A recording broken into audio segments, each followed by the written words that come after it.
সালাতে দোয়া কবুল হয়। সালাতে দোয়া কবুলের তিন জায়গা। একটা হচ্ছে তাকবীরে তাহরিমার পরে আমরা সানা পড়ি না, আমরা তো একটা পড়ি। আল্লাহর হাবিব সুন্নাহ এবং নফল নামাজে আরো পড়তেন সানা, ওই দোয়া কবুল হয়। দুই নম্বর জায়গা সালাতে সেজদায় পড়ে দোয়া করলে কবুল হয়। আকরাবু মা ইয়াকুনুল আবদু মির রাব্বিহি ওয়া হুয়া সাজিদ ফাকসিরু ফীহি দুআ। বান্দা যখন সেজদায় লুটিয়ে পড়ে, বান্দা আল্লাহর সবচেয়ে কাছে চলে যায়।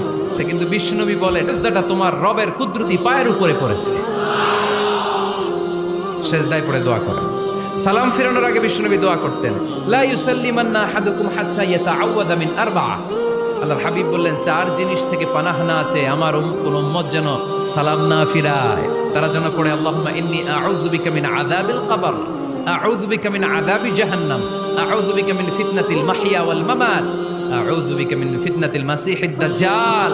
আল্লাহ কবরের আযাব থেকে বাঁচাও, আল্লাহ জাহান্নামের আগুন থেকে বাঁচাও, আল্লাহ জীবন